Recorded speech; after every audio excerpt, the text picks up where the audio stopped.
Hey everyone, it's Caitlin. Welcome back to another video. If you're new here, I make simple and delicious vegan recipes that anyone can enjoy. Today I am doing another compilation video because you guys seem to like those. I'm rounding up all of my favorite recipes using butternut squash, which, if I'm being honest, it's probably my top fall squash just in terms of versatility. Like, I feel like butternut squash can be used in a wide variety of things, like I literally just said, but you have soups, you can roast it, put it in salads, or even doing some pasta recipes using it. All the recipes that I'm sharing today can be found in the video description. All the details will be on my blog, and I'll also link a few other recipe videos of other fall related content that you might want to check out as well. So without further ado, let's get into the recipes. First up, we're going to be making some butternut squash and white bean chili. This chili has sort of a Tex-Mex twist to it, which I really love. And we're actually going to start out by dry toasting our nutritional yeast in a large pot. This adds a lot of umami flavor to the chili, and I highly recommend it. So then next, we're going to add in some onion and some finely diced cilantro stems with a splash of water. Then you're going to mix this all around until the onion becomes fragrant and translucent. Then we'll go in and add in our red bell pepper, jalapeno, and some warming spices. Then just add that in. We're going to saute it for a bit to toast the spices. Then we'll add in our white beans, our cubed butternut squash, and some vegetable broth. I'm using navy beans here. I find that they are the most tender, so they break down the most in the chili. But you could also use cannellini beans or the white kidney beans. I think they're like Great Northern beans. Those will work too. I just personally prefer the texture of the navy beans. As you can see, we're gonna simmer the chili until our butternut squash is nice and tender, and you can see how thick and creamy it gets too. I just topped it off here with some freshly sliced jalapenos and a little bit more of the cilantro to add a nice flavor to it. But that's it. This recipe is great for meal prep. It freezes super well too, and it's packed with cozy flavor, but it has a nice kick from the spices as well. This chili is good on its own, but I also like to serve it with cornbread if I have some on hand. I think the combination is really great. Next up, we're going Italian inspired, and we're making some butternut squash stuffed shells. So this is definitely more of a main dish, maybe a Thanksgiving main recipe. There's a few more steps, but I promise all the effort is worth it. So first off, we're going to roast some veggies. I have a whole head of garlic. I'm just drizzling that with a bit of olive oil and wrapping it in foil, and then setting that off to the side on a baking sheet. Then we're also going to be adding some butternut squash and some shallots to our baking sheet as well. Season those with some salt and pepper and give them a good drizzle of olive oil. Then we're going to roast these up in the oven until they're all nice and caramelized. We'll actually be using these roasted veggies in 2 different ways in the recipe, and they add a lot of depth of flavor to the dish overall. So in the meantime, while those are roasting, you can go ahead and cook your shells according to the package instructions. You want them to be al dente or slightly below al dente. And my hack here is after your shells are done cooking, transfer them to a baking sheet so they don't stick together, because if you leave them in the pot, it's going to be a hot mess. So now that our veggies are roasted, we're going to use some of them for our sauce. As you can see, they came out nice and beautiful. We're going to be adding all of the shallots and about 2/3 of a cup of butternut squash, and then that whole head of roasted garlic as well. Then we're also going to add in some olive oil, which helps make the sauce a little smoother, plus some vegetable broth and some creamy oat milk or cashew milk. We're also going to add some soaked cashews, and then we're going to blend this all up until we get a nice, thick, delicious sauce. Then the final step is to make our ricotta filling. So I made my vegan ricotta recipes. I've shown this in previous videos and it's on my blog, so I didn't include it in this video for the sake of time, but it's in the bowl. We're adding the rest of our roasted butternut squash, some frozen spinach that I've defrosted and squeezed all of the extra liquid out, and some rosemary and black pepper. You're going to mix all of this up until you get a nice and creamy ricotta filling. And I love how there's still butternut squash in every bite, and the spinach and rosemary just add even more flavor to it. So now to assemble our shells, we're going to pour between 1 and 2 cups of sauce on the bottom of a 9x13 or similar size pan. And then you're going to put about a tablespoon of filling in each shell. It depends on your shell size, and I like to use a cookie scoop. I find that it makes it a little bit neater.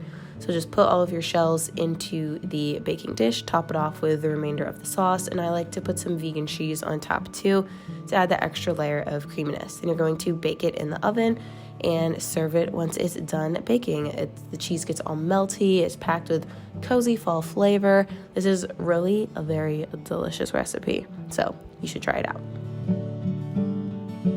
Next up, we're making another casserole, but this is a butternut squash and brown rice casserole, and I would say this is a little bit better for the weeknight or when you want a more fuss-free, hands-off sort of thing. So it's a dump and bake casserole, which you guys know that I love, and I'm pretty sure you love too. So we're adding some rosemary and thyme to a pot with vegetable broth, plus some smoked paprika, garlic powder, and a black pepper. Mix all of this up, and then you can cover it and put it on the stove and bring it to a boil. Then in the meantime, for our dump and bake casserole, we're just dumping everything in. So we've got our cubed butternut squash, some thinly sliced shallots, and some beans. This time I did use cannellini beans, so they're a little bit heartier and they're not going to break down like in the chili. I use the navy beans, which break down a little bit more. But again, you can use whatever bean you prefer. Then I'm topping everything off with some brown rice. I like the heartiness that the brown rice adds to this recipe, but if you wanted to, you could see the recipe on the blog for instructions for white rice. But then you're just going to top it all off with the liquid. Make sure to press everything down so the rice is fully submerged. Then you can cover this, and we're going to bake it in the oven until everything is nice and tender and the veggies are fully cooked.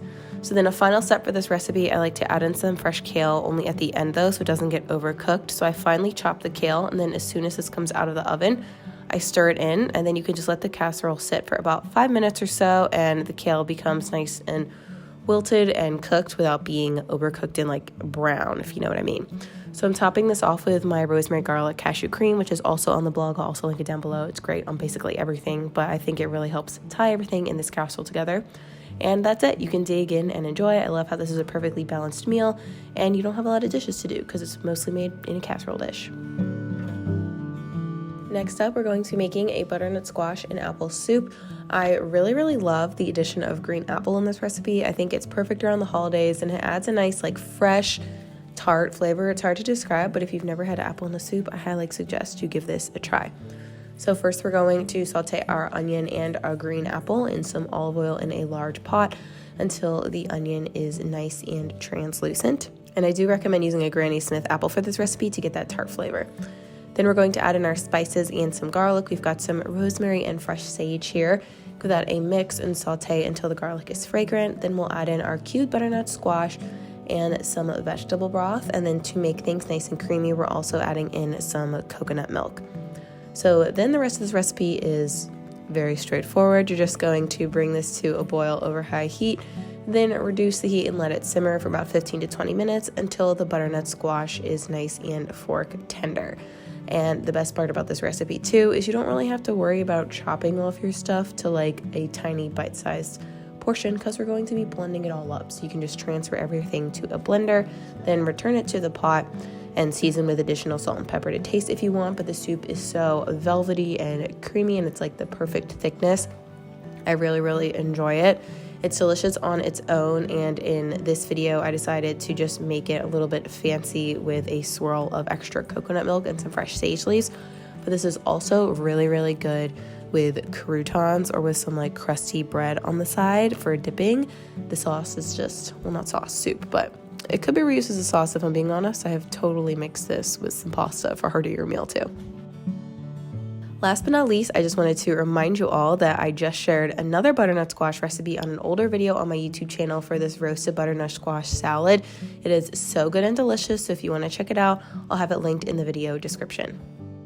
Alright friends, and that's it for this video. Leave a comment down below and tell me which one of these recipes you want to make first. And also I'd be curious to know if anyone never peels their butternut squash. I have always peeled it. I think that the skin is thin and you could technically eat it, but I always just find that I prefer to not eat it. But fun fact, when I studied abroad in Buenos Aires for 5-ish months in college, my host mother would always make me butternut squash for dinner, and she would never peel it. So I wonder if it's like a regional thing. If you live in Argentina and you never peel your squash, let me know. Maybe it's just her thing. I don't know. Either way, I found it interesting. But yeah, thank you all so much for watching. If you have any other fall or winter or holiday related content that you would like to see from me, leave a comment down below as well. I'm happy to take video requests, and make sure you subscribe to my channel so you can see whenever I post content. And if you want to follow me on other social media platforms, I have an Instagram and a TikTok as well, full of yummy and delicious vegan recipes. Thanks so much for watching, and I look forward to virtually seeing you soon in the next video. Bye.